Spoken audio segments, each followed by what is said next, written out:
I, yet again, through connections, found a team in South Florida called South Florida Beaches.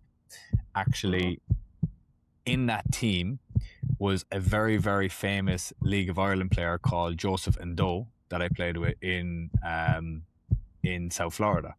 So wait. Stop. Wait. You played with Joseph Ndo? Yeah. Who's Joseph Ndo? I don't even know who's Joseph. Yeah, I did. Oh, man.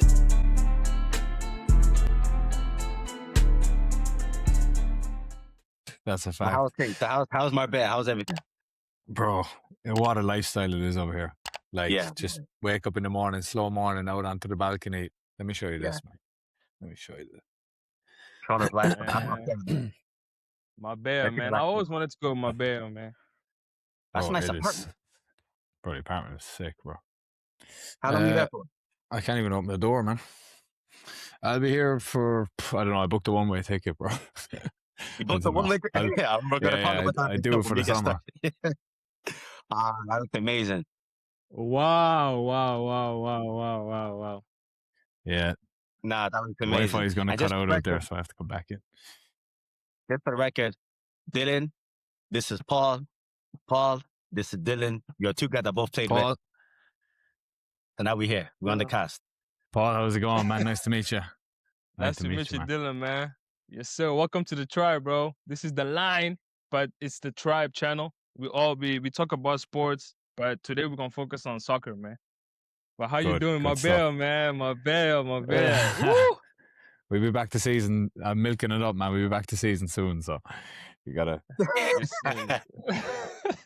All right, Paul, hit us with the intro.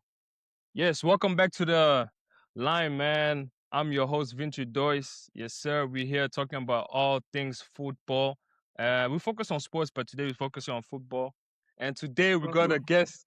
And we don't usually do this, man. This is our first interview. We just started with the channel. Everybody, we got the first official interview with Manny's ex-teammate, Dylan. But yeah, Manny, just give us a little, back line, how you guys met with Dylan and what you know about him, man, your boy. So basically, me and Dylan met in the summer of 2018. It was the MPSL season. We met in Midland, Odessa. I was like, another Irish guy on the team. He was telling me he's from Cork. I was like, yeah, I'm from Drogheda. And then from there, what was it? The first time we were together, we actually got put in the same hotel. Remember, we stayed for like 2 weeks. Yeah, and then we ended up living together in the apartment.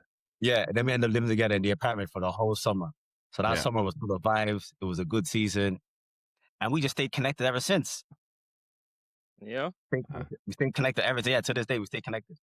Manny's actually... why is Dylan's Irish accent like, I don't know, it's more thicker than yours, bro? He's from a different part, right? He's from Southern Ireland. We're from two different places. We're about 2.5 hours, 3 hours away from each other. So the accent definitely differs. And he's in Cork City. Are you in the city or like the county? Basically, yeah. Yeah. So now I'm going to give Dylan an intro. So this is what I got from Dylan, man. Dylan Burke. NCAA Division 2. You played with the Tennessee State, MSU Mustangs. The semi-pro career, Odessa Sockers, Asheville C in the United States. You then went abroad. And in Germany, we have Heider SV, Bremer SV, and then a little trip back to Cork with Cove Ramblers for a while. And then with the club you are with today, SVA Delmonhorst. Did I pronounce it right? Yeah, correct. Delmonhorst, yeah. So alles good then. We're all good. Nice. I don't know a little bit German. Let's do some clapping for you. Well done, man. Well done. I appreciate it, man. Podcast. Hey, this podcast, you can just be yourself. You can see us here. We're just ourselves. And we just go with that.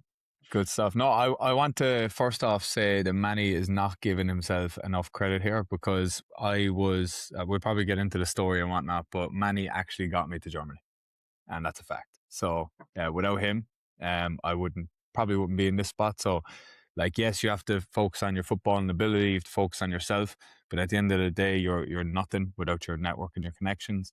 And Manny definitely put in a hand there for me. So can we get a clap for him as well? Yeah, clap, Manny, clap, Manny. Yes, sir, yes, sir, yes, Hey, sir. appreciate you. Thank you. Now you put me in the spotlight. First thing first, for the people who don't, obviously I know you. Paul is getting to know you as we speak. So, who is Dylan Burke? Where are you from? And what was your childhood like growing up? Yeah, Dylan Burke is the same as every other young Irish man growing up, just somebody that had a dream, somebody that just loved football in general, loved sport in general, you know. I'm sure many can relate, just playing any and every sport growing up. Whoever will play, you're down. Basketball, Gaelic football, hurling, soccer, you name it, you're in. But obviously I took a love to soccer, really pushed towards that, and that's how I ended up building my career. Oh, so you play basketball as well? Well, my dad played basketball for Ireland, so I am absolutely dreadful at basketball, so I won't taint his name. But yeah, the G's went to football. Of course. Yeah. I'm sure he was a little bit sad at the fact that I transitioned, but he's big Man United fan, so he does like football. So yeah, he wasn't too sad in the end. Yeah, but bro, it's always like that, bro. Being a boy, bro, you always gotta pick different sports. For me as well, bro. I play basketball. I went to all boys school. Rugby, I play rugby as well. Cricket, all the sports, bro. So I had to pick one. Yeah. Soccer was my favorite one, man. Exactly. I had to, yeah.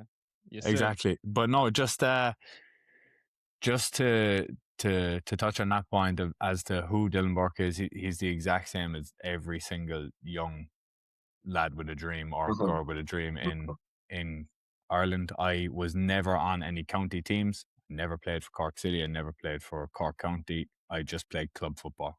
I worked really, really hard. I sat my ass on the bench from time to time. I was never in the starting 11 growing up.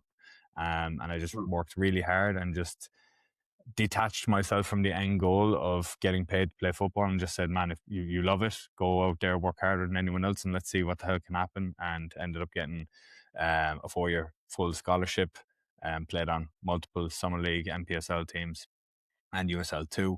And now I get paid to play football. So that's just hard work. That's all it is. No, that's an amazing Let's get a clap. Let's get a clap. Let's get a clap, man. Clap, man. Clap. I remember after one training session in Midland, and we were just like, when I asked in the car, I was like, Dylan, I was like, did you ever play for Cork, Ryan? And you were like, no. I was like, Cove, you said no. I was like, did you play with any academy? You just said you played normal football. I was like, this guy is good. And I'm just like, but why haven't you not played for Cork? Was there ever like an opportunity to go trials for Cork or Cove growing up, or in your head, you weren't thinking about that at all?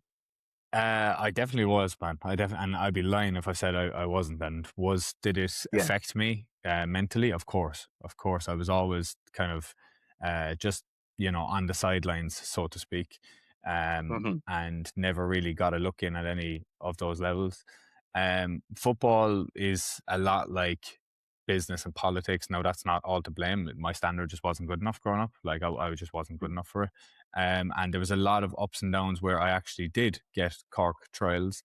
And I don't know if you remember, normally when you're selected for trials for something like this, it's normally the top couple of players from each team go into a draft pool go into a pool, and then you get sent towards your county type of thing. They wouldn't be sending any Tom, Dick and Harry, it's just top players go up. And I was on the verge of being like a decent player on my team. But there was actually one scenario where I was, fuck it, I'll just say it. I was at Cork trials. I done really, really well. Yeah. I heard nothing back from them. So I was like, I wasn't selected. And I come to find out a couple of weeks later that the manager of my team at the time said that Dylan had told the Cork team that Dylan had no interest in playing Cork football, and he put his son forward instead. So football is politics, man. It's politics. Stuff like that. Man just will almost be like, you know what? I'm going to take away his dream and give someone else a dream. And I'll always be their kids. It happens so much, and I hate it. Yeah, I hate it. So that was my closest that I've got to it. My dad sorted that out. A couple of car park arguments, nearly brawls, but no, I never did. I never played for any Cork teams or anything like that. Man. What position did you play, Dylan? Great question. I don't know. So no, so I grew up actually playing left winger. Okay. I then transitioned back to left back, kind of Mhm. literally just adapting. If you're Mhm. in a business or anything like this, you kind of pick up different tasks and stuff to make yourself irreplaceable and to make Yeah. yourself, earn the highest wage and stuff like that. So in football, once I wasn't getting in at left wing, the left back gets injured. I'm like, yeah, I can play there, no problem. Then I Oh played boy, there, played James really Milner. good, James Milner. exactly. That's So then, the Gareth Bale story. That's the Gareth Bale story. yeah, He yeah. got a left back in no, sorry, but his one was switched from left back to left wing, but same thing. Switch position, Exactly. boom. But like, just having that mentality to be like not stuck up about your position and being like, yeah, absolutely, Yeah. put me in the team and I'll play there. So then, as I kind of got older, I started to put on more muscle. I started to obviously slow down a little bit, and I was like, I transitioned actually only probably about 5 years ago when I came to Germany. I actually transitioned into centre back, and from there I've literally played every minute in centre back. A couple times in the six, but Yeah, that was bro, you only do give center desperate back times, desperate vibes. measures. I can see you're center back. You give center back Yeah, vibes, bro. so I'm a centre back now. I do think about that though. I do think about like if I had started my career as a centre back, could I be way further? But No, yeah, I think it helped you, bro. My coach, when I was younger, bro, in academy, he always told me, bro, train as a fullback. And then when you come in the middle, it'll be easy. So you yeah, spent your yeah. life actually preparing, bro. I'm pretty sure you're pretty quick when you're in the middle. True that. True that. Right. So another thing I Yeah. want to ask you is, you're a big Man United fan, so I'm assuming your dad got you into football, right? For sure. Yeah, for sure. So what was like your first footballing memory? Like was like the '02 World Cup, 2004 Euros, was it one of the Premier League games when you were younger? What was like your first real footballing memory? And then you just fell in love with the sport. Honestly, so funny you asked me that. Honestly, it's not anything to do with professional football or anything. My first football memory is when I was probably like 4 years old, and I got to play football like with my cousin's team, like my local Riverstown team in Glanmire, Cork. My dad brought me down to training one day. These guys were 2-3 years older than me, and I jumped into training. And just the fact that you could get like have fun, but also get a bit of stature or status from like playing with the older kids and stuff. That's my first football in memory. And like from there, it was always a case of when you're playing under 16, wanting to play under 18, and that's where that kind of hunger grew. But I'd say that's my youngest memory when I was 4 playing. But definitely one of my youngest memories from Manchester United was Moscow, Chelsea against United Champions League final. I Definitely, remember that that one. was Yeah. yeah. But I've also been to a couple of games with our dream team with Ronaldo, Vidic, Ferdinand, Van der Sar, stuff like that. I was sitting 2 rows back and stuff. So I have plenty of memories from a younger age, but I don't know which falls in where and what category and how young I was. Sounds good, man. Exactly. But yeah, but bro, I wanted to ask because for me, like when I was in Africa, I played for an academy team, a professional academy team. I did all that, but I wasn't good enough. You know what I'm saying? But the opportunity to come to the US came around, and there was agencies everywhere, bro, like American agencies. And I felt like there was a period where America was booming. I don't know if it was just me but I felt like No, America you're was right. booming. Then It was Birmingham. It was Birmingham, yeah. yeah, and they needed like players that were like developing soccer. And I was like, bro, if I'm not good enough here, let me just go to the US, man. See, and then the agency approached me, they spoke to me, did a couple of deals, and they talked to a couple colleges. So that was my pet. I don't know. A lot of people have a similar pet. So how was your pet coming into America, coming and play? Like how'd you get connected? Bro, I've made my name off other people, man. I literally just connected my way to the top. Like, and I'll keep going back to work ethic, hard work, and just delusion. I think delusion is the biggest tool you could possibly have. Just being so deluded to be like, no, this can work out, like no matter what, because like you can't live in 2 states at once, meaning that there's over here there's doubt and fear, and over here there's faith. In between is called ambivalence, And when you live in a state of ambivalence, you're constantly in a tug of war. Yeah. With me, I just had complete faith. There was no doubt and fear. There was like, fuck it, man. What is to lose? So every day going out there training, making connection, making friends, stuff like that. And eventually one of my friends at the time, Ryan Goldsmith, got an offer to Daytona State College. In turn, my other friend, Rory, he's a centre-back, got an offer to Daytona State College.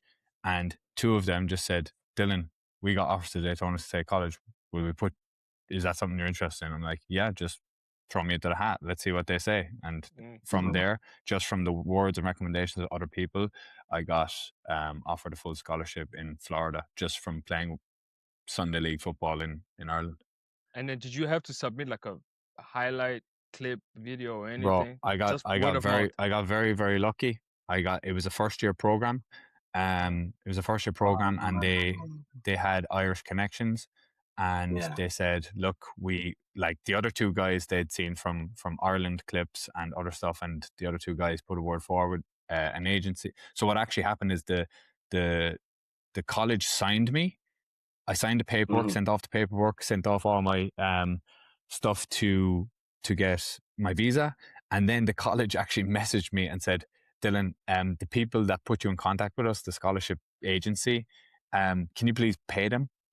Because like because they're actually a connection of ours, and it would help grow their business, even though we've already signed you. So I ended up paying $2,000 or something for a scholarship that I already signed. But it's crazy. That's how it was working. Those agencies, I understand it's business, they gotta make bread. You know what I'm saying? So it was also a similar situation with me. You gotta pay them like commission. You know what I'm saying? But I already signed before I even paid, like, so I didn't have to, but I was just like, you know what, I don't want to just give them a little something, man. Exactly. So let's say, so after that, you got to America. Your first season was in Daytona State. Was that you did 2 years there, or was it 1 year there? I did 2 years there. You did 2 years there. I did 2 years junior college and then 2 years D2. 2 years D2. So tell us about your experience as a scholarship athlete. What's it like? What's it like being a scholarship athlete in America, and then what was it like compared to Cork? Bro, sorry, before you answer, and I know like the difference is crazy. So like, I also want to know like the change room, bro, like the cultural difference. You know what I'm saying? Like from Ireland to US. You know what I'm saying? What was like? How did you have to adapt? Like, because for me that was different. You know what I'm saying? It was a huge culture shock. Culture shock, man. But like anyone that's not getting into the professional ranks, maybe they've been dropped by an academy or whatnot. Yes, you can grind your way through National League, North, South, up through the ranks, Jamie Vardy style or whatever. But realistically, those I just saw a video recently of a guy getting released from Leyton Orient.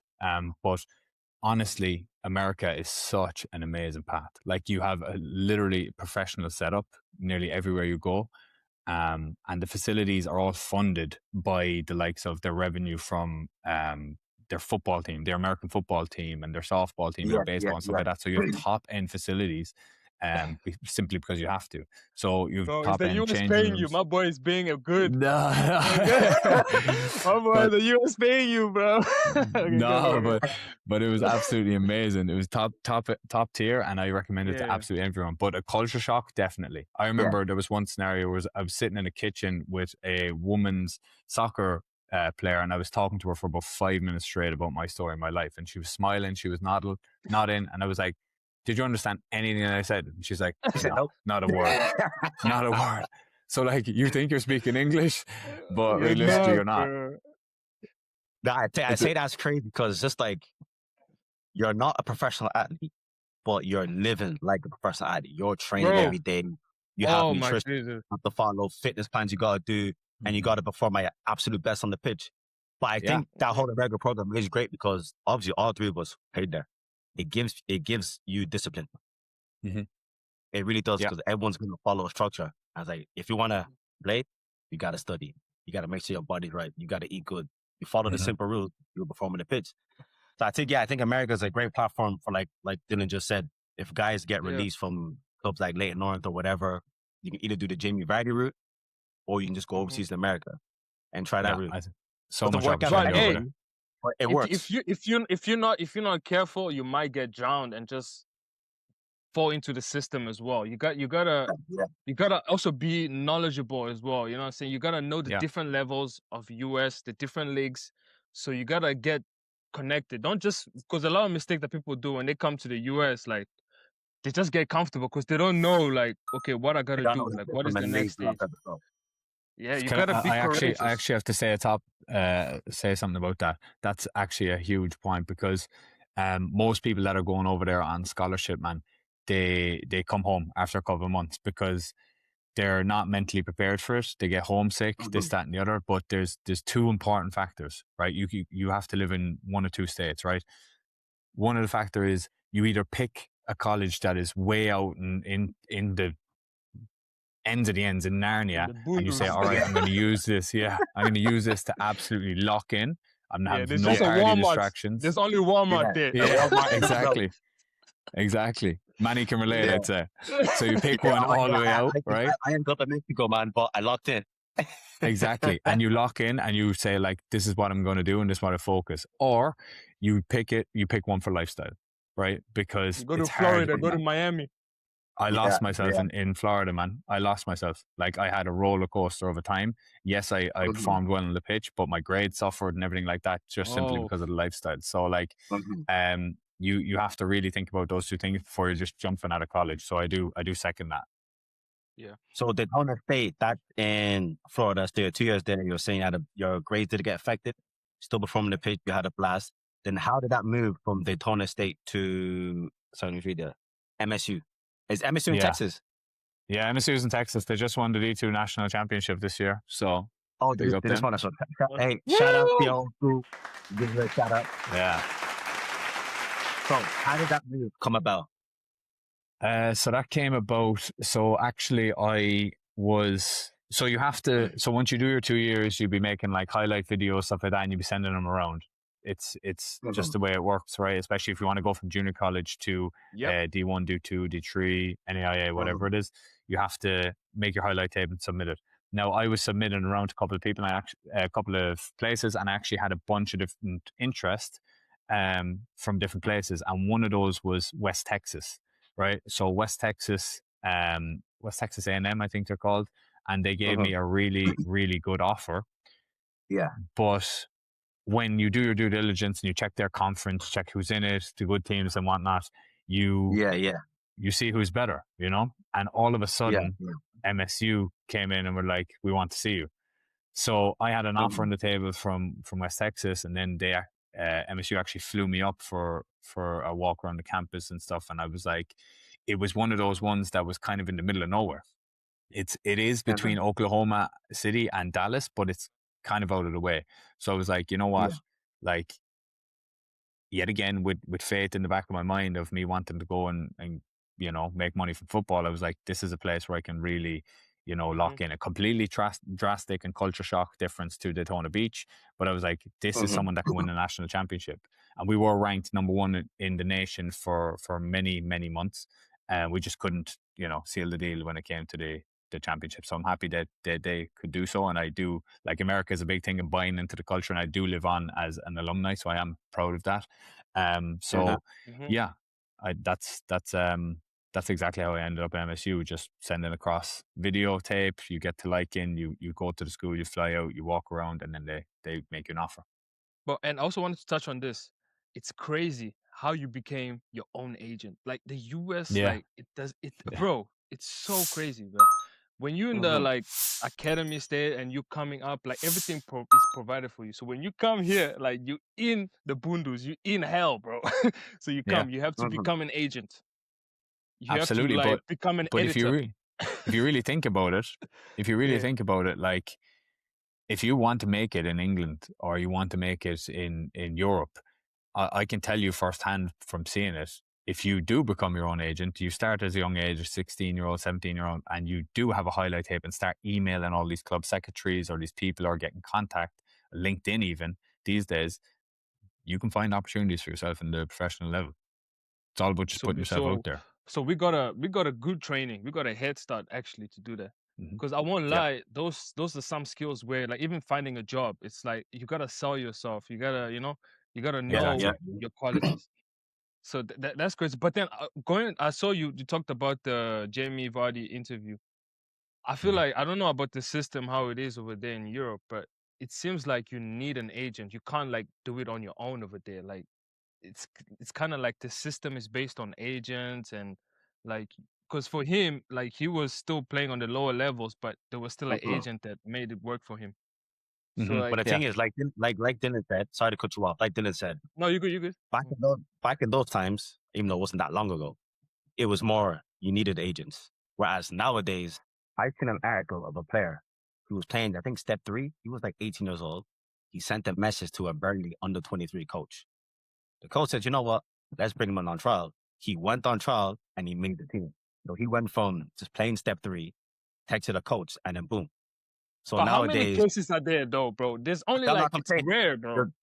There's bare minimum, but at the same time, it can still happen. So Yeah. nowadays, you could be your own agent. And I know I Mm. can say I did it because we shared one agent, and from there he did his own Mhm. thing. But we'll touch that on later on in the interview. But you can nowadays Yeah. you can actually become your own agent and then Exactly. get your own club from it, make your own story from it instead of just Yeah. relying on agents constantly. Yeah. Depends how much you want to. Yeah, yeah. Honestly, one We're thing. ready So we're to. still American and that you're scholarship. You did it 2 years Mhm. there, and then now we're going to talk about the semi-pro, the football, semi-pro football in America. We're going to talk about your time in Midland, and then talk about time at Asheville.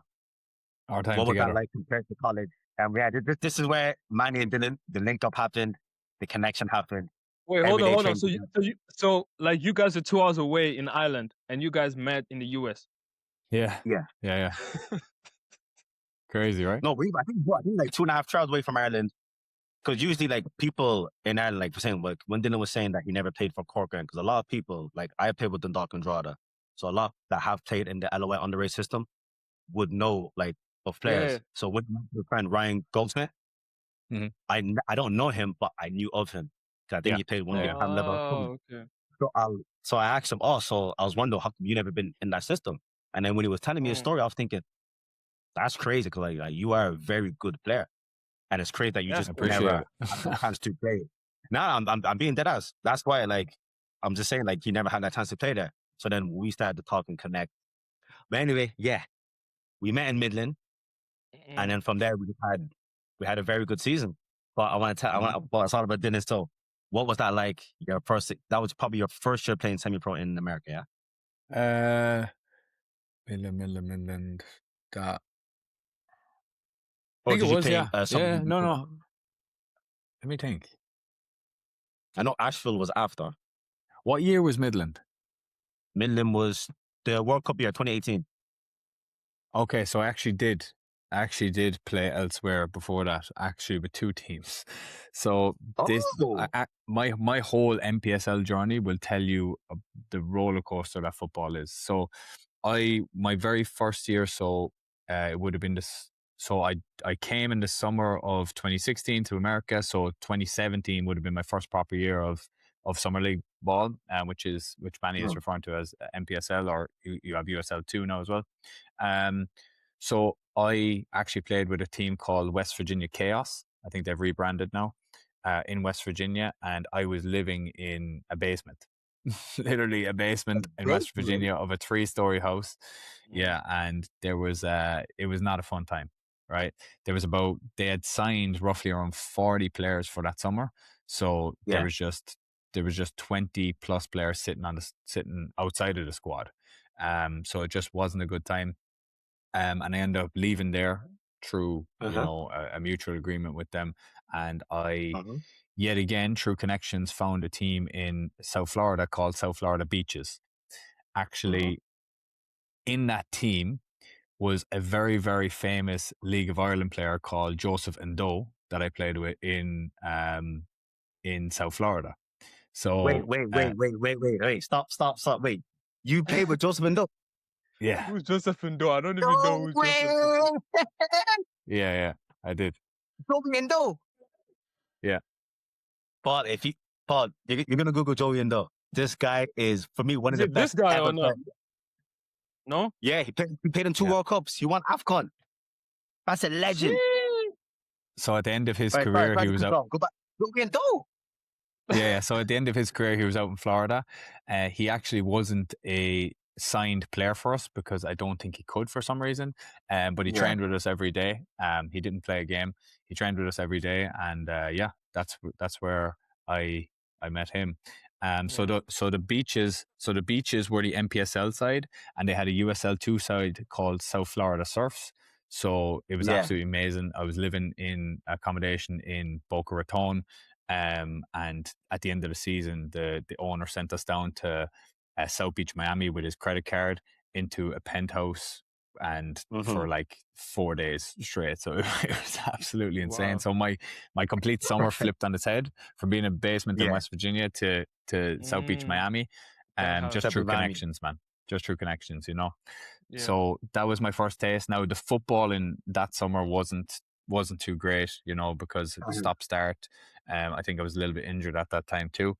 Then the following year, I met you in Midland, which was an absolutely amazing but also eye-opening experience. Like we got to play against the San Antonio. Oh yeah, the US Open Cup, San Antonio. Yes, San Antonio. So like that was my first wingback tactic. Yeah, I remember that. Yeah. So that was my first taste against a professional side ever. I think. As far as I think with my local club we played against Cork City, but that was my first proper taste of it in that day and age in America.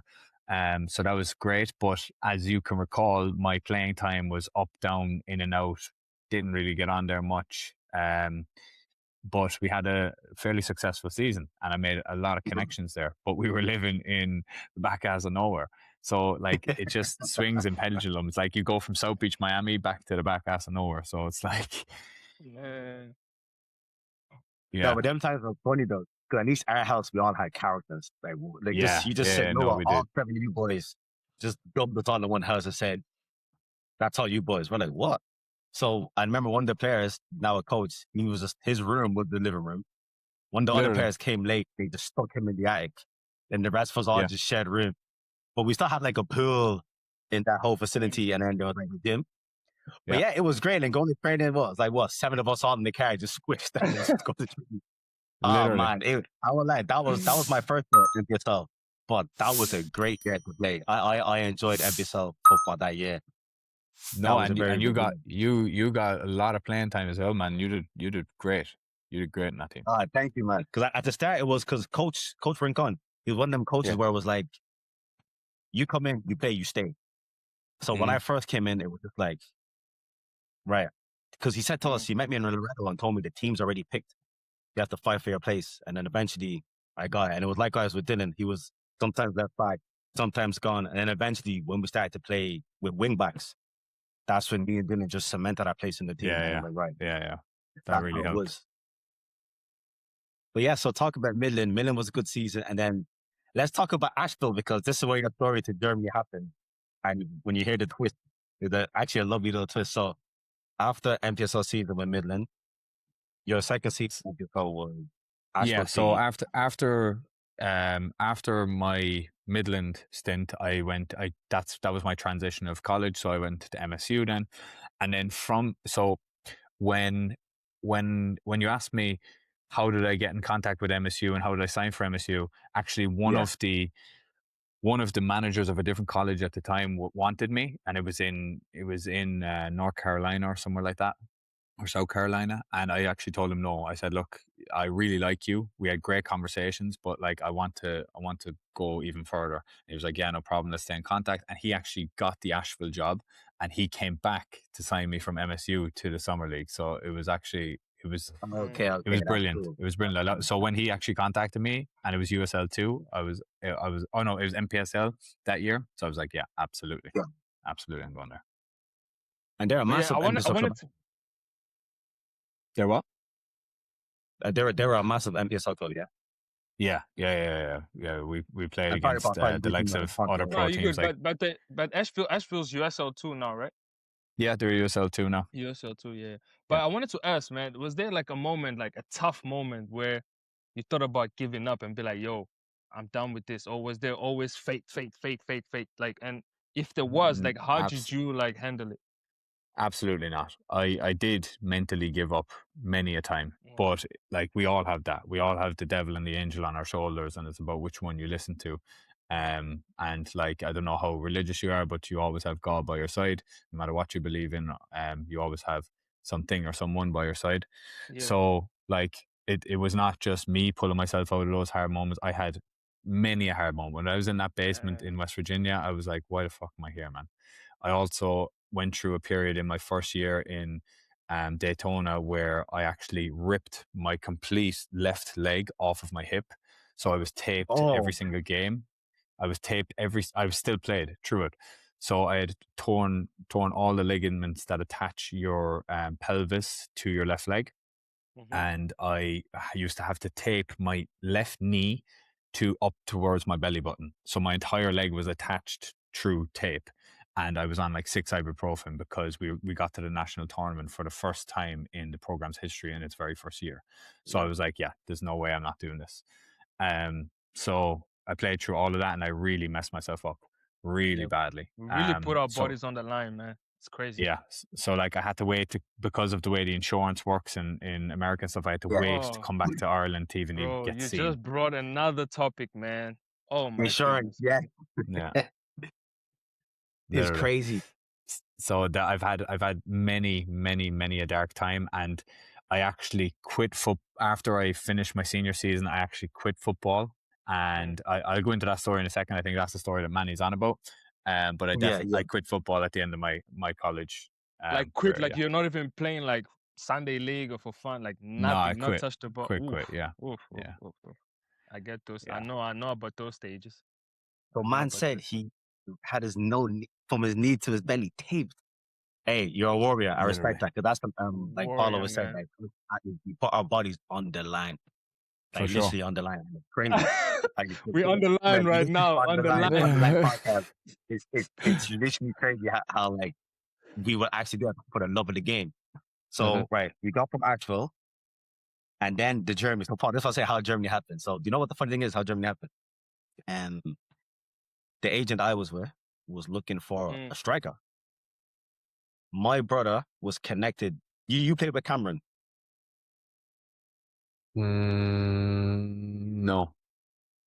Because I think he played with you at Asheville. Because my brother. Really? Yeah, my brother. I don't think you know him like that, because my brother actually sent him. He goes, this fella played in America. And then I saw Asheville. Then I saw you were with him. And I had texted to say, hey, is he any decent?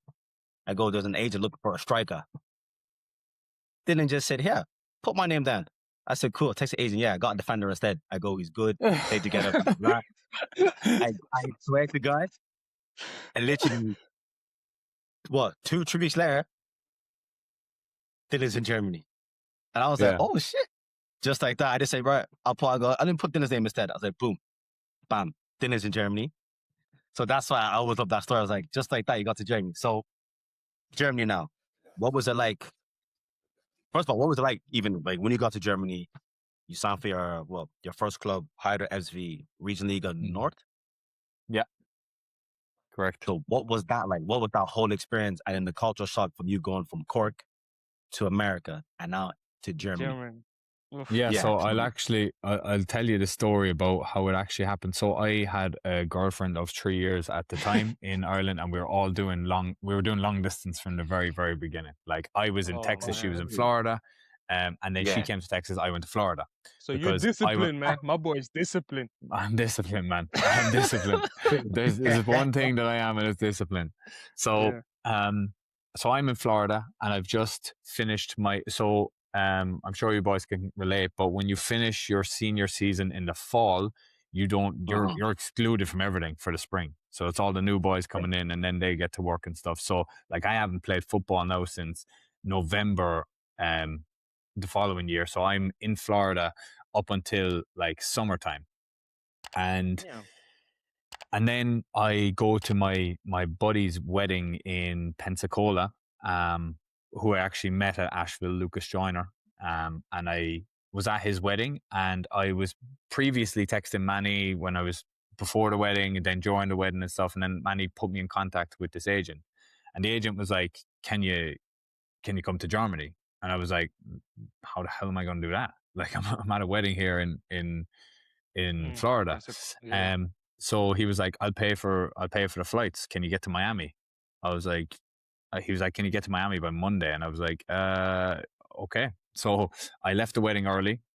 Well, I was there for the ceremony and everything, but I left no after parties or anything like that. I left in the middle of the night, got to Atlanta, flew to Orlando. In Orlando, I bought boots because I didn't have any boots, big plastic things that I bought from the store. Then I flew to Fort Lauderdale. I had to get. Actually, this is funny that it clicks. The girl that I was talking to in the kitchen that my very first night in Daytona picked me up in Fort Lauderdale and dropped me to Miami. From Miami, I flew to Portugal. From Portugal to France. From France to Germany, and there I spent a week in Germany, and I was signed after the week in Regionalliga Nord to Haida as well. Round of applause. Yeah. That commitment. Round of applause, round of applause, man. So that's I didn't even know you did that thing. I thought you just went from there straight to Miami. He said they live to buy boots. It's stories like that. That means you're gonna make it. Stories like that. You means never you're know gonna the backstories, man. The backstories are always more interesting, though. So then I was I landed in Hamburg. I didn't know I didn't know how to say hello.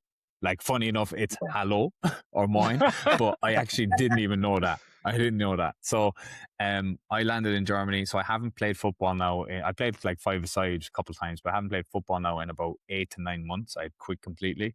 And then I was about to get a full-time job for $20 an hour assembling setups in like stores like you know those furniture stores? You'd like assemble the beds and stuff like that. You assemble the beds and stuff for $20. Yeah, so they'd fly me out to different states. I'd have to do it, stay in a hotel, fly to a different state, do it, stay in a hotel. At the time, I was like, this is my life now. Like, this is exactly what I'm going to do. Settle down with my girlfriend, get a visa. So I landed in Hamburg after not playing football in 9 months, trials for the week, and then I signed there, and then COVID really hit, you know. Yeah. And that's a crazy story. So what? So now, are you still dating the same girl? No, sorry, man. I'm nosy, man. No. Ask away, man. So we tried it for an extra like 6 months, and then it was just too much. Yeah, long distance. Actually, no. I think we did it for a year. We did it for another year, and then we broke up. Long distance, man. Wow. But yeah, but we're still in contact to this day, and like great person and whatnot. So like, yeah, because like I wouldn't be there either without her. You know, it's like she supported me. She was like, fucking go, like go do it. You know, like, so like you have to have people like that in your life. That's good. That's good. So then your first season in Germany. Sorry? What? No, go ahead. I was going to say, so your first season in Germany, what was it like playing Regionalliga? And was a lot of teams in that league, were they like full-time teams or something? I know some teams are full-time and some teams are part-time. What was the percentage like? Were more teams full-time or some part-time or vice versa? Yeah, so it was like a 16. The league fluctuates in numbers, so it's probably about a 16 to 18 team league, and 3 of those were probably part-time. The rest are full-time. Oh, it's flying here. Rest are full-time. We were one of the part-time ones because we were lower down the league and they had just got promoted. They had signed me and a couple of other people for a full-time role to help them like remain in the league. But it was very difficult, man. It was very difficult. All the team talks were in German. All the communication on the field was in German. Anything that the trainer said to you in training was in German. Like everything was in German. Like, and I was in a place northwest of Hamburg, so it was kind of bit in the countryside. So they didn't speak English like at all. Not even a word of English. So how did you manage to adapt to that? You just said, right, like you said, you gotta lock in, do it. So then how did you manage to learn German? Did you learn German in your first year? Because I know you speak it very well. I've seen videos and videos. How did all that come about? So they would, to be fair to them, they would try their best to speak to me in broken English, my teammates, stuff like that. And I learned the on-field stuff very, very fast. So I'm sure you can relate to it in Austria. Yeah, Like yeah, yeah. you learn that stuff. You think to yourself, okay, what's the basics I need? Turn, Yeah. left, right, Mhm. man on, pass, that type of stuff. Yeah. So I learned that almost instantly. And then I just let my footballing capabilities do the talking, right? Because if you're decent, you earn respect. If you earn Yes. respect, people treat you well. And if they treat you well, they'll have no problem speaking to you or adapting to you. Yeah. So yeah, I started to play well, train well, and then people eventually started to build up the confidence to try and speak English with me. And then I would Yeah, try yeah. and speak German to them. And it was slowly but surely. But like a couple of maybe a handful of months into that season, it all got shut down. Like all games were getting cancelled. We were doing Zoom training. So I would be sitting in my box bedroom with the camera up, socks on the floor, and they sent us out a ball, and we had to dribble around the socks on the floor on Zoom training with all the team and stuff like that. So Guys, That's crazy. can I just say something real quick? Just from listening to Yeah. you guys speak, bro, sports is amazing, bro. And a lot of Mhm. people like downplay athletes. And just listening to your story, Dylan, bro, and also knowing from my experience, I also know from Manny's experience, you have to be tremendously gifted and you have to be able to be flexible to play hmm any sport. Because looking at it, like you gotta adapt, you gotta speak different languages. At the same time, you gotta perform on the field. But then what I love about sports is that you don't even need to speak the same language, but you can still find a way to connect in a way. So it Yeah. Always unifies find a way. us, Yeah. bro. It unifies us in a way where it's like crazy. Like, bro, Dylan, I just met you, but I'm already connected. I feel like we live the same life in a way. You know what I'm yeah, saying? yeah, So we do. it's so crazy. Like sports, that's why like I started this channel. That's why like we're doing this, because it's just it teaches you like how to be a human being indirectly. Mhm. That's what for me, if I have kids, you get into sports, whatever sports it is, get in there. Like Yeah. just you throw your kid in there, you know what I'm saying? And it's not just for males or female or just for males, but just for females. Because females also you gotta adapt. Because I feel like Yeah. the struggle for women is like the emotional side, like they let it flow a lot. They don't know how to maintain it. But then when you playing sports as a female, you also gotta know how to manage your emotions. And they struggle with Mhm. that. You know what I'm saying? So it's just all around like languages, cultures, your body you need to be fit, you need to know what to put in your body, you need to be disciplined. Oh my goodness. So I give it up to you, man. Props. But yeah, that's just a little segment that I just wanted to say. Thank you, Just bro. from here, you guys Appreciate it. speak. I'm just like, bro, Passionate. it's He's passionate insane. for it. Yeah, So yeah, your yeah, Germany, yeah. you should do 1 or 2 years for Haida. So I done a year and a half, I believe. Year and a half. And then after that, this is where you had the career break. I Am think I it was a year correct? and a half. After Haida. No, so I went to Bremer SV then. You No, go to sorry, I done Bremer 2 years SV. in Haida. I done 2 years in Yeah. Haida, and then I done a year and a half in Bremer SV. And Bremer Um, SV. yeah. So then when I was But playing at Bremer just SV, before we get the career break, yeah, Bremer SV. You need to tell me about the DFB Pokal. When I saw that picture oh against yeah, Schalke, I yeah, said, Oh, you made it. play Schalke. Bro, he yeah, made it. And I said, nah. I said, Dylan, that's amazing. What was that like? What was that? I want to know, yeah. what was that like? So so with Huddersfield, it was very, very up and down. We were like a countryside team that had done really well to get promoted and put into that kind of professional setting and standpoint. But ultimately they went back down, right? We went back down, sadly. But I knew that was my level and I could remain at that level. So I then signed with Bremersville, who were in that league. They got promoted to that league when we went down. So it was kind of the same scenario, and I was like, oh, not again. But I ended up signing with them, and they had won the cup and the league that year.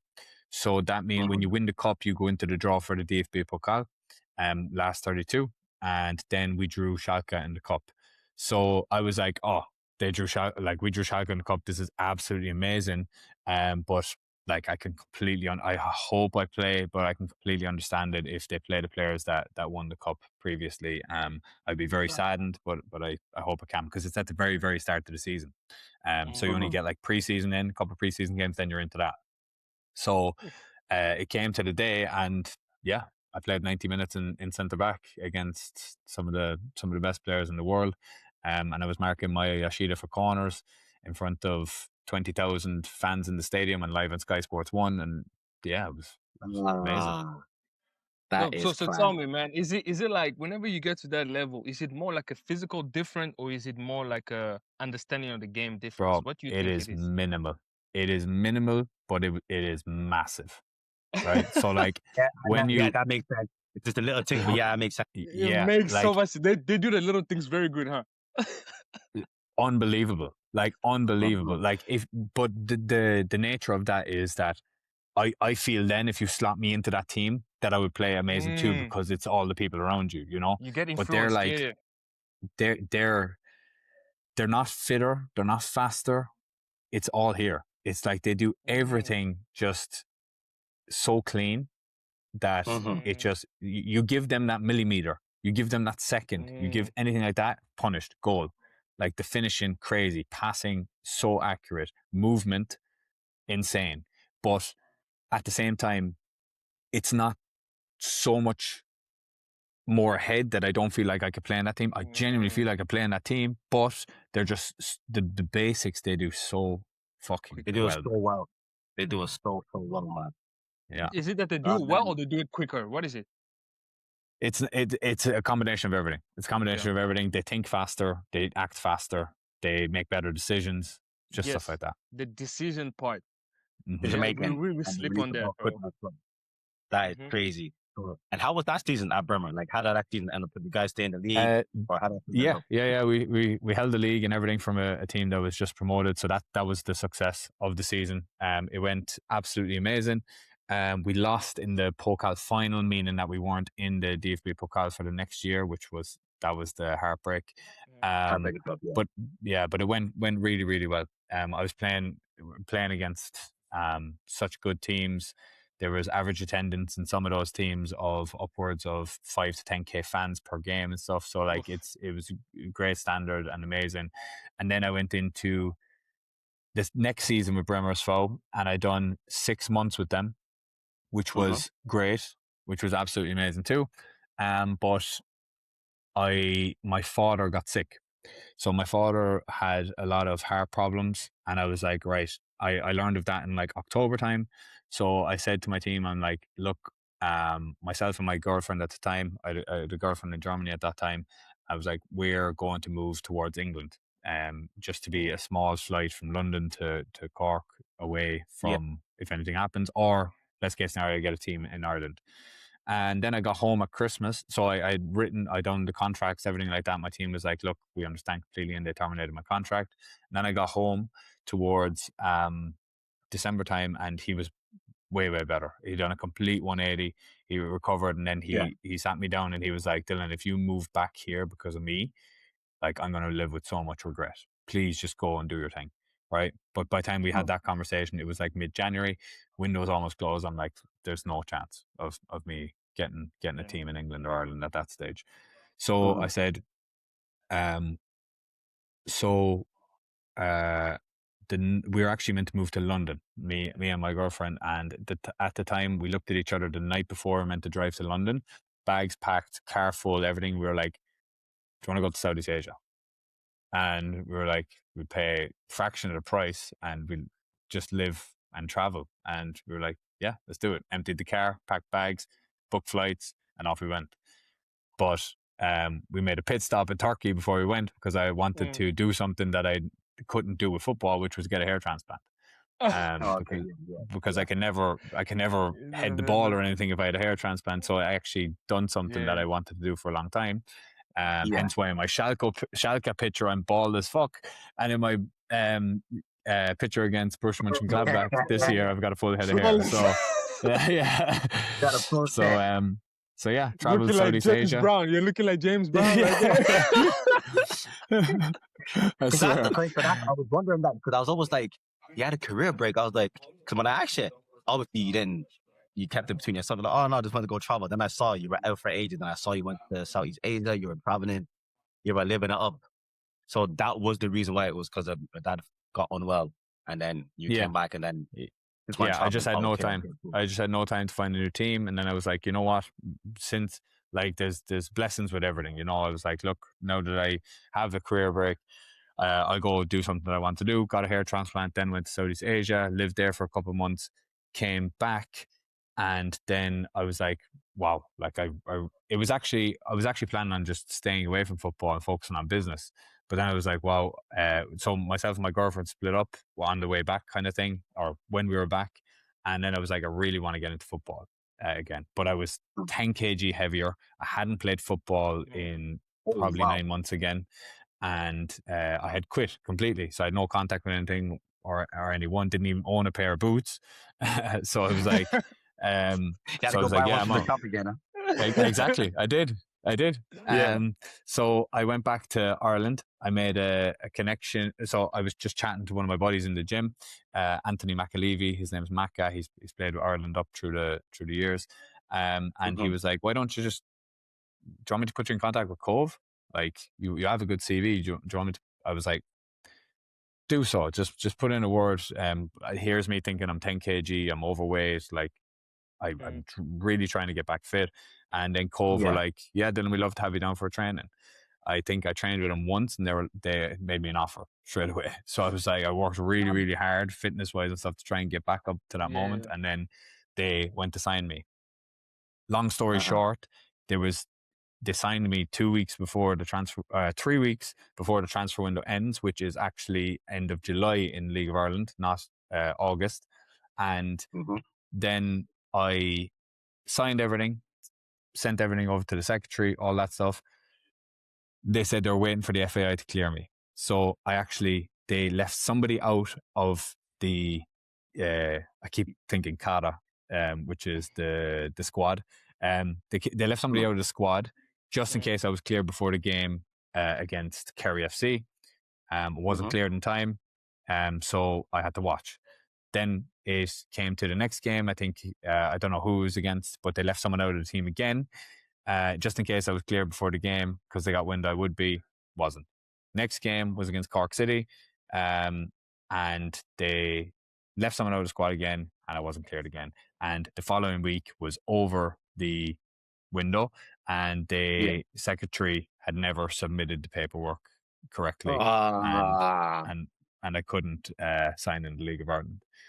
So a couple of weeks went by, and it's like 1 week left before the August window closes. No, it's 1 or 2 weeks, something like that, before the August window closes for Europe. And the German league gets wind of everything that happened, because I was kind of posting content at that time. And they get wind of what happened, and I got a call from this team that I'm currently at, and they said, we'll give you X amount of money, we'll give you an apartment, we'll give you this, that, and the other. Can you be here tomorrow? And I was like, let's do it. So signed back in Germany after that, and that's how I'm here. Ended up missing out on promotion by 1 point that season. Ended up winning the cup that season, so that put us back in the DFB Pokal. And then at the start of this year, we played against Borussia Mönchengladbach in the DFB Pokal. Yet again, same scenario, shitloads of fans, Sky Sports, and we only lost 3-2 through a goal in the 60-something minute. I actually watched the highlights. I remember you posted it saying, we're playing against Borussia Mönchengladbach, yeah? Yeah. I remember you posted it, and I was just like, oh, snap, I go, again against a Bundesliga team. So I watched the highlight, I was thinking, oh man, I was hoping for you guys to get a victory. But no, that's crazy, man. You're the DFL Pokal twice. Dylan, you're a bowler, man. Yeah, you play against we teams won that play in Captain's League, teams that play in Europa League. Like, you played against those type of players. Yeah. And you share the same pitch with the type of players. So that is an amazing experience. But yes, sir. The one I want to touch on the most is you have a league title in Germany. Yeah, we ended up winning the league this season. So I've got. Let's clap it up, man. So we've actually got a league title in Germany. So when I saw that, I said, I messaged, you go, you came a long way. You came a long way. You actually have a league title. No one can ever, even if it's Oberliga or whatever, no one can take that away from you. You have a league title in Germany. Yes, sir. So you have to always think of yourself. almost have to dig it up for that one. Yeah, at least I we came here appreciate to that, the man. US. We don't even have a ring, bro. I wanted a ring so bad, bro. No ring. Yeah. I That's wanted a ring actually too, but something that we failed. We failed against Colombia. But now, Bro. that's honestly, something like, I look back on as well, man. I wish I had a ring. we had a ring. But look, your ring, you have a league title. That's Oberliga is a very good league. Mm-hmm. So, what was the celebrations like? I want to know the backstories. I want to know the nitty-gritty. What was the celebrations like? Absolutely insane. Absolutely insane Yeah. because the team actually signed. So we relegated this team with when I was with Bremers Fall. And the reason they signed me was to get them back up, and having missed promotion by 1 point last season. And they had been in the league ever since I jetted off to Asia. So we'd been in the league for like 3 years at that stage. So this was our third year. So to get back up was huge for the club. So now we're back in the fourth league, Regionalliga, and the celebrations were insane, man. You guys have a parade or what? We had all the local town was there and everything like that, and we all just had a big piss up. My family was there and everything over from Ireland. Yeah. But our major celebrations were in Mallorca. All the team jetted off to Mallorca for 3 days. Oh, so that's where you're there right now. There's very little. No, this is Marbella. I was in Mallorca. Marbella, sorry. But there's very little footage of that. I can imagine. Yeah, you can't post that one. You have to keep it forward. No, people didn't hear so about what's that the one. plan for next season? You're going to stay with the club and then have a good league season? I presume that's what you're going to do. So I actually signed a 2-year deal last year, but I played every single minute this season besides a small little injury for a couple of games. So I asked them, can we renegotiate? And luckily they were like, yeah, and they offered me a new deal for another year when they didn't have to. So so I'll stay with them for another year at least. Sheesh. Oh, that sounds cool, man. But yeah, we're heading towards the end of the segment. But yeah, now we're going to our last segment, man. You know, the World Cup is coming up soon, Dylan. So tell us, man, who are you cheering for the World Cup, man? Who's your favorites for the World Cup, my brother? I don't know, man. I really have no idea. There's like it's gone are the days where like you'd say the big 5 teams or whatever. When you see the likes of what Croatia have done from year to year in different tournaments and stuff like that. So I think it's very, very hard to judge. But I will definitely say Portugal. Everybody's saying Portugal, man. Because I'm hearing Portugal a lot. the Man United connections. So I'd love to see that. Bro, so that's just bias, bro. That's just bias. It's nothing biased. to do with quality or anything. It's biased, man. It's biased. Yeah, but so, bro, who are you gonna think is gonna be your player of the tournament? Let's do 2. Who's gonna be a young player of the tournament, and who's gonna be, senior player of the tournament? Sorry about Ireland, guys. Huh? Sorry they didn't make it. It's all good. Yeah, my country's in tough. there. I'm from Congo, man. So my country's I knew you were gonna put that in somewhere. I knew it. I was just waiting. That's crazy. I don't know. I mean, for a young player, you're going to have to, just based on how young he is, you're going to have to say Lamine Yamal, no? Like, obviously. Like how can you not? I wanted like to just for like young player and senior player of the tournament. Yeah. For senior. I actually don't think Ronaldo will do. I don't think Ronaldo will do anything in this tournament. So? I don't think he'll do much. Bro, did you see the clip of him scoring free kicks back to back? Bro, come on, I man. know, but I want him to, but I don't think so. Low-key, I do want Ronaldo to lift the World Cup, but I just don't think he will be able to perform like he's like, let's be honest, 41, 42. I hope he will. You're still doing amazing things, but you're just not that guy 5 years ago.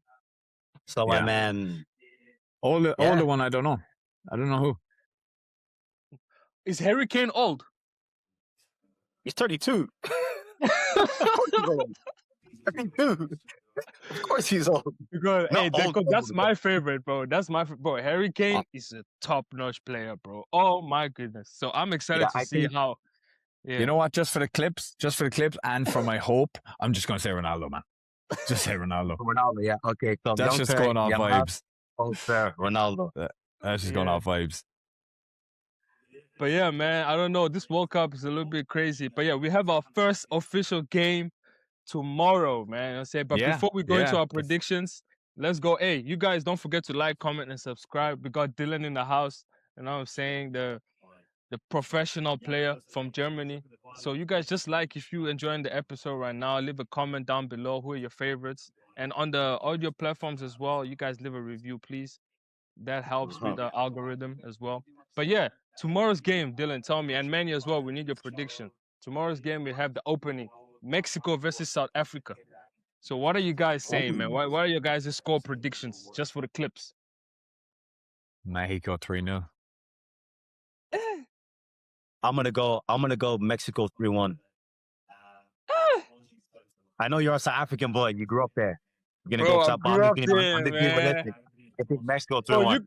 you guys don't remember Shabalala 2010? You don't remember? That was 16 years ago. He's not there no more. You don't remember Ochoa? Ochoa, no. But yeah, bro, that's crazy, bro. 3-0 for Dylan, 3-1 for Manny. That's crazy, Yeah. bro. But yeah, for What me, you think? I think, bro, you guys, I don't know if you guys keep up with South Africa, but I know they got a pretty good squad, you know what I'm saying? But I don't know. The defense is solid. Attack is a little bit iffy for South Africa. But I would say 2-1 Mexico for sure. But I wouldn't go as much like, bro, 3-0, bro. Dylan, that's crazy. But yeah, Watch we'll it see. happen. Get ready to clip it. 3-1? Yes, sir. No, but boys, it's been an absolute pleasure, and I do appreciate you having me on. It's nice to tell your story. I don't go yapping about myself too much, so I do appreciate you. I hope you didn't feel like a little bit intrusive, man. I hope you're No, okay with I do like to tell the story, and I really like to tell it because of the fucking roller coaster ride that it took me to get there. Whenever I hear of people getting, down in the dumps about game time or anything like that, the biggest and the most important factor is that you just keep going. You keep putting one foot in front of the other, because even right now in my current, it's so hard to keep going. I had so many players when I was from the ages of 10 up until 18, let's call those ages, that were 10 times better than me. 10 times better than me. But right now, and I don't mean to degrade them or anything like that, but they're all in 95s that they don't like. They're all finished playing football many, many years. And it's just a case of just keep going. Just eventually your time will come. Your time will come. Yeah, but as well, you need the connections as well. You can't just keep going, and you don't know where you're going. So you need a vision, you need a plan, you need a good support system, you need a community, because all those things do play a factor in your career, bro. Like, it's not just, I think, tunnel vision, I'm gonna go. You don't care. No, you need people, you need the connections, you need training, you need discipline.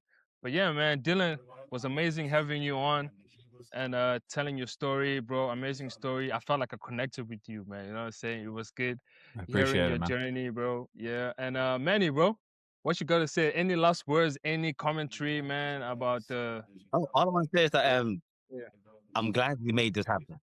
I'm glad we made this happen. Honestly, I was just like, you know what? I was saying to Paul, like, let's get some players, like even that I've played with, or you play with people that you know that are playing around the world. Let's get them onto the cast and just share your story. So now I know Dylan's story. And if you need any connections, let me know. Yes, sir. That's it. Now we connected. So Dylan, thank you for being here. It was an absolute pleasure. Hopefully we meet again in flag when we have our own pistol. We'll do the Irish way. Exactly. Yeah, we have our own pistol again. Hey, are you guys coming to US anytime soon? I'm in Atlanta, man. I'm in Georgia. You guys, the World Cup's coming. Yeah, I don't know. That's my city, man. I'm a big Falcons and Hawks fan, man. Oh yeah? Yes, sir. I will be over there for sure. This time around, I'm on America. Maybe next year. I think maybe next year I'll be there. Next year? But yeah, you guys let me know, man. I'm here. I'm gonna host you guys for sure. We're gonna, go out here. I'll put on my list. I'll put Atlanta on my list. Yeah. But yeah, thank you guys, man, for coming. And then all the listeners, don't forget to like, comment, subscribe. We had Dylan in the house.